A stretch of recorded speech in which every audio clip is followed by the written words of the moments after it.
to me, this is the biggest story in the world right now. Absolutely the biggest story in the world. It is the story that could have the most dramatic impact on days ahead. This is a story that involves both foreign policy, it involves U.S. politics, it involves more than just U.S. policy. It involves military policy in many ways because the DoD and NATO are heavily involved in this. And there's a lot of things that are happening today with the second round, what I would call phase 2 of the Art of the Summit. So here's the thing that happened today. And if you've not had a chance to see it, in fact, I'm looking up on the screens, both, I got CNN and Fox both on the wall right now, and both of them are just going at it, same storyline. Today, President Volodymyr Zelensky, thank you for putting that up on the screen, by the way. I see that JP's got parts of it up on the screen. Zelensky came back to the White House. The last time he was in the White House, a little awkward, a little difficult. Got a bit of a chastisement, and today the warm welcome from the President of the United States, who, by the way, Zelensky is the only one the President of the United States, to my knowledge, met at the door. All the rest of the world leaders were met by Monica Crowley, who is now the Director of Protocol for the White House. So the other world leaders met and were received warmly, but Zelensky was met by President Trump personally. Zelensky wore a suit. There's that. It's a bit different. It's a black suit with a black shirt. So, it's kind of like he's the man in black. Did the whole Johnny Cash thing. But Zelensky was there and had a very cordial meeting. Also there, you had the Secretary General of NATO. You had the head of the EU. You had the Prime Minister of Italy, the Prime Minister of France. You had the Prime Minister, or excuse me, it's a Prime Minister, I think, the head of Germany. I've forgotten which position it is. Finland. I know if it's Sweden. European Union. I said the European Union already. Okay, yeah. So that's a heavy crowd. You know what that means? We had more world leaders gathered in the Oval Office at one time than perhaps ever. I don't recall this ever happening again. And they were there. It was not a social call. This was a heady, we have things to do. This is an important meeting. And it's absolutely of historic significance, in my opinion. That is not hyperbole, my friends. Tell me when you've seen something in the neighborhood of 6 to 8 world leaders all gathered in the Oval Office for one purpose ever. In my lifetime, I don't remember it. I'm sure there were times when there was more than one, but usually what you see is somebody's hosted and they have their time and they leave. Most of the time, it's one world leader that comes in and that one world leader leaves. They all flew in separately. You got a gathering of power like never before. Several things about this. Number one is not only was it historic in its scope, but it was historic for the purposes of resolving the war in Ukraine, because the left has been of the narrative. I told you a minute ago, the left has been of the narrative here that somehow or another, Zelensky needed protection from Trump.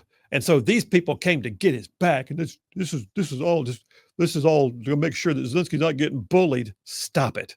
You're embarrassing yourself. You know what it really means? If you look at it, Putin came to the meeting by himself. Putin didn't get to come to the Oval Office. Everybody else all came together in one big united front to meet at the Oval Office. Look, it's one thing for Trump to fly out to Alaska and have a meeting at an Air Force base and fly a B-2 stealth bomber over Putin's head. It's been 3 hours with the man and then end the meeting. We don't know how the meeting ended or why. They were actually scheduled to have lunch. They didn't. You know what that tells me? Is that Trump was probably ready for the meeting to be over. And so they ended it. And Putin got back on his plane and flew home by himself.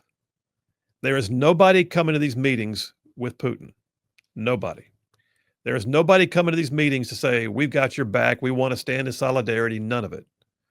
What you're watching right now is the vast majority of the world is aligned in believing that Putin is the aggressor, but at the same time wanting to make sure that we get to an end of the carnage. We have had over 1 million Russians alone, 1 million die or be killed or be casualties. Battlefield injuries and deaths, almost like 1.1 million on the Russian side. you're looking at somewhere in the neighborhood of 150,000 on the Ukrainian side. Of that, 14,000 are just innocent civilians who are not even combatants. But the left is absolutely determined that the only reason why these people came to the White House today is because they had to protect Trump. Marco Rubio went on CBS's Face the Nation and just stared that thing down. Just let them have it. So I got time for that. I think I do. You got that clip? I'm going to call up clip 1. This is Marco Rubio on Face the Nation getting harangued and then laying down the ground truth right down low where the baby goats can get to it. Play it, man.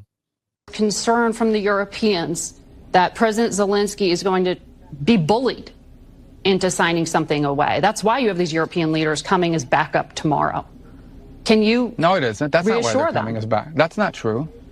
No, but that's not why. That's not true. They're not coming here tomorrow to keep Zelensky from being bullied.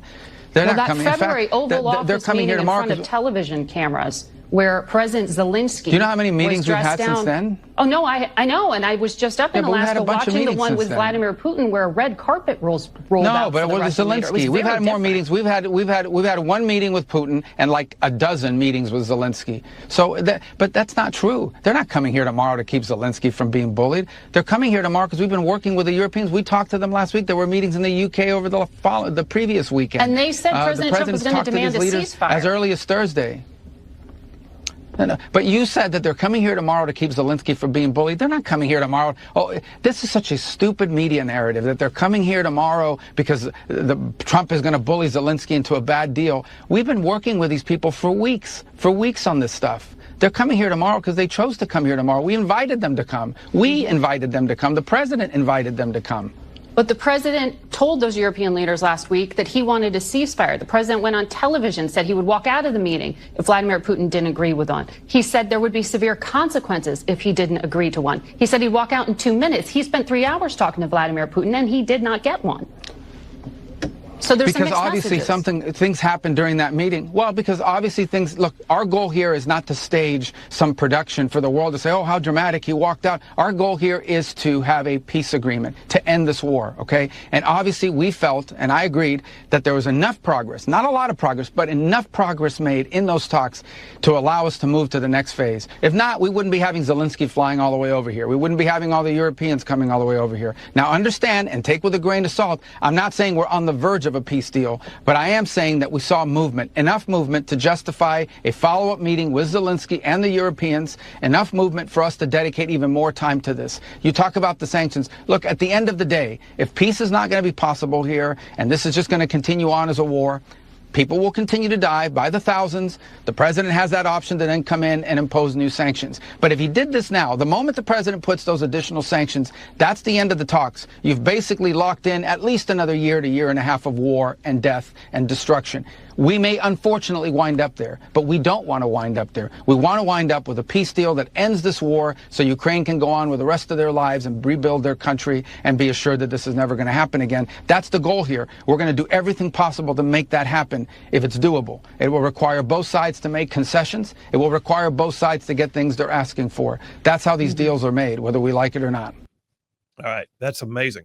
So what galls me is the level of vitriol. She was throwing it back in his face. I mean, she's basically, why don't you just go ahead and say, you failed? That's all. I mean, that's what she was doing. You failed. You didn't fail. What is it? What are you talking about? And I love the fact that he finally said, what a stupid media narrative. Well, first of all, Trump never said that he would walk out if there was no ceasefire. That's just a lie. Like he said he would walk out if he didn't like where the meeting was going. But then one person in that exchange was actually in the meetings and the other person wasn't. Yeah, that's so exactly right.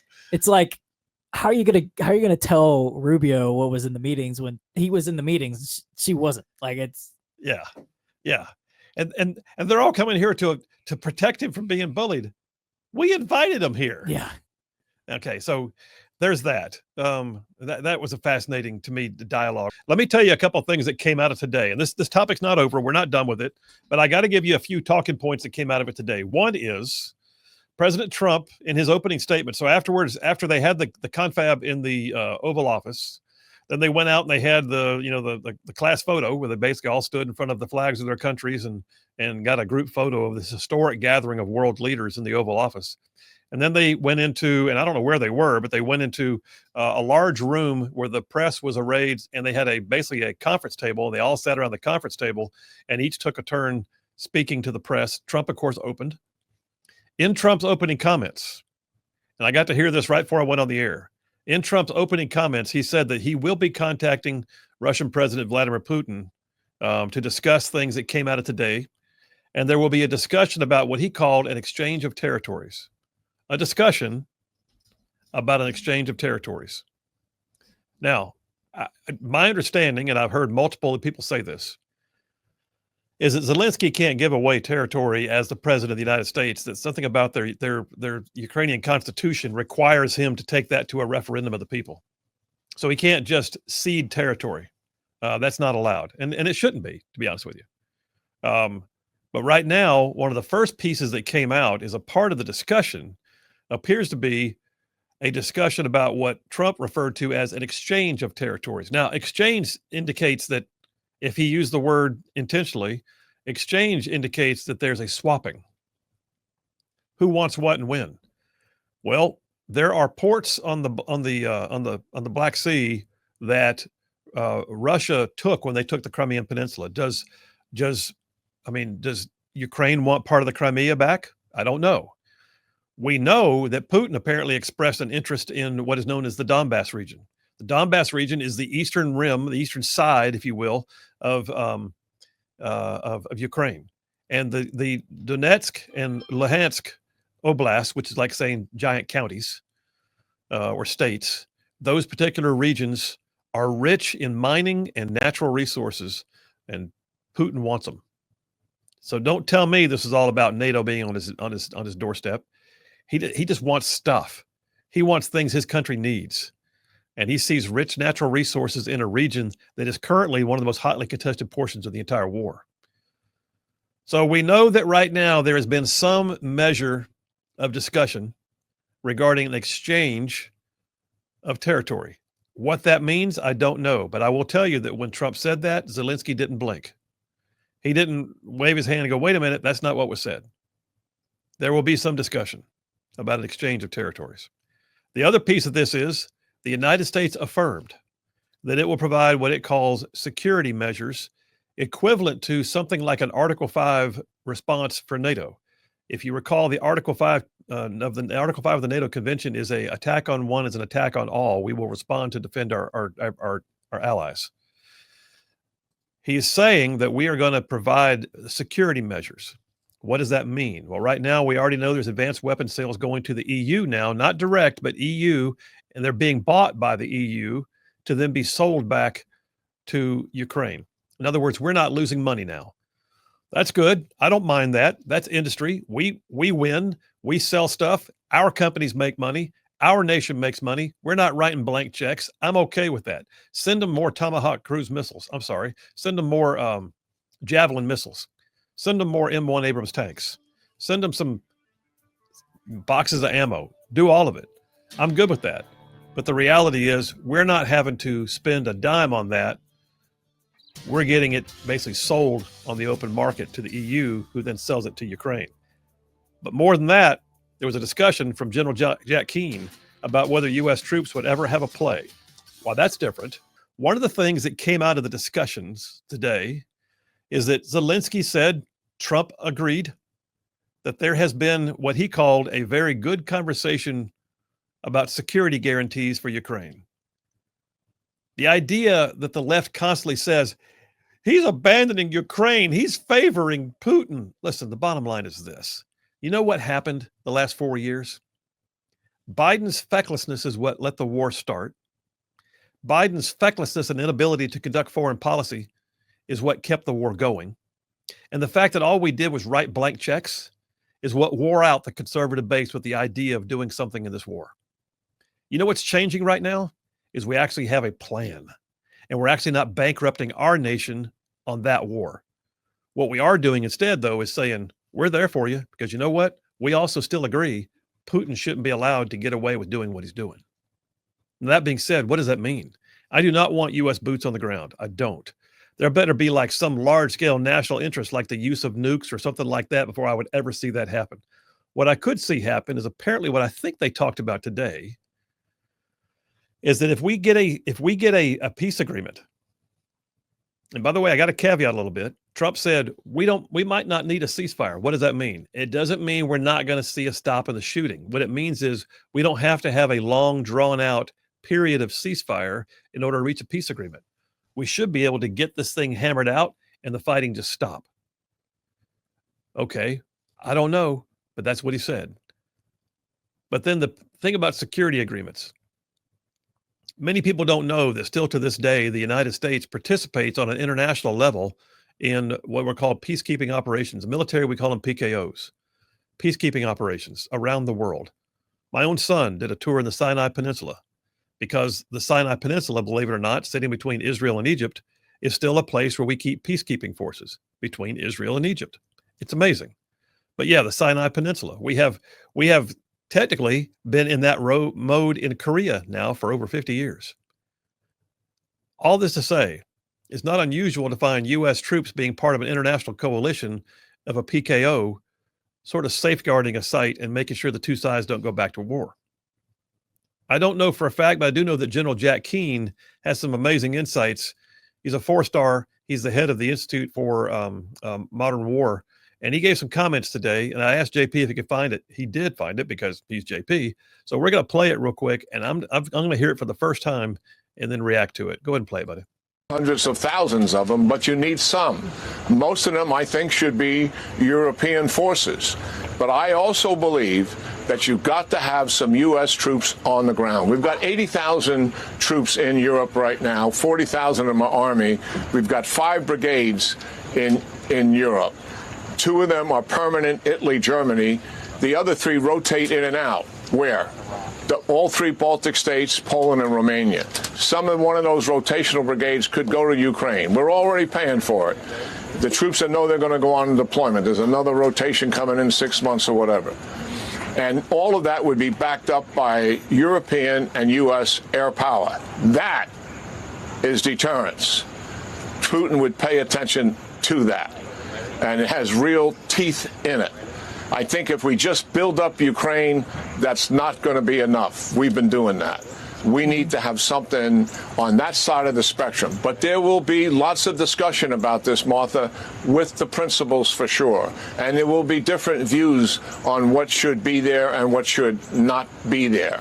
And that's the reality of it. Also, in the background, we would have to provide exquisite intelligence, and believe me, like we are doing right now, in terms of what are the Russians doing, what are they preparing to do, and we do that routinely. That would have to continue with the cooperation of the Europeans as well. And we would have to buy into some time.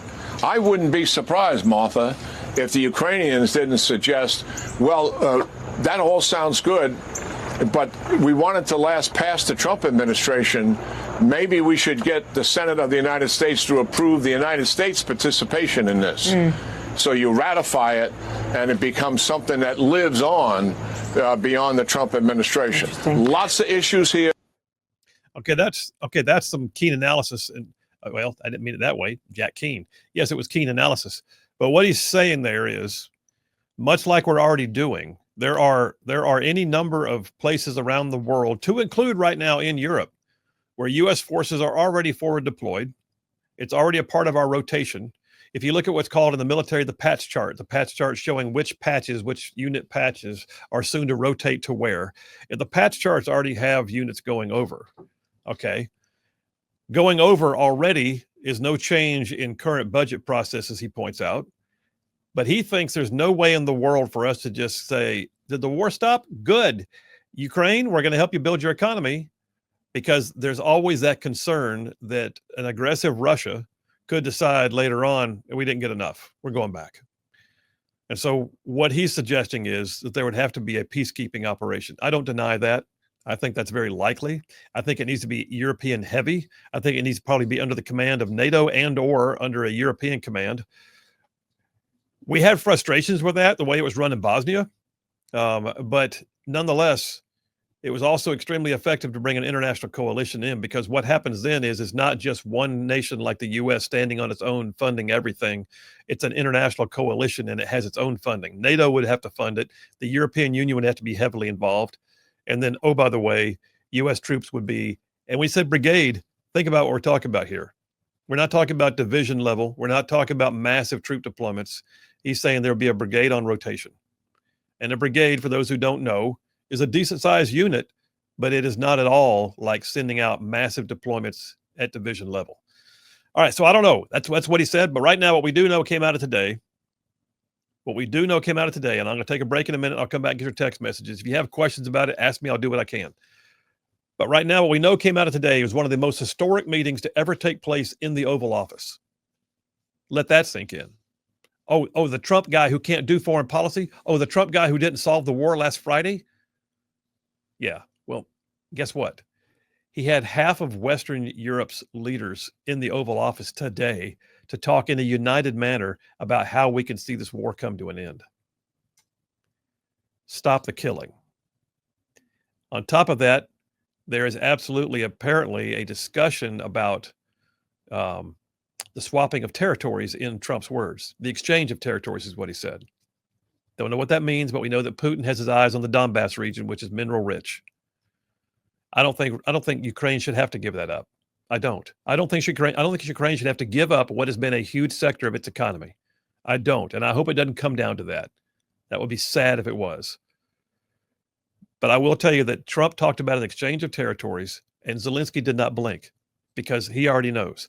But Zelensky also is bound by his own constitution to take that to a referendum of the people, is what I understand. And then the last thing is security forces agreements. The idea that we might have a peacekeeping operation, a PKO, and we might wind up seeing U.S. troops as a smaller portion of an overall larger NATO-led force that would be on the ground to prevent the re-engaging of hostilities.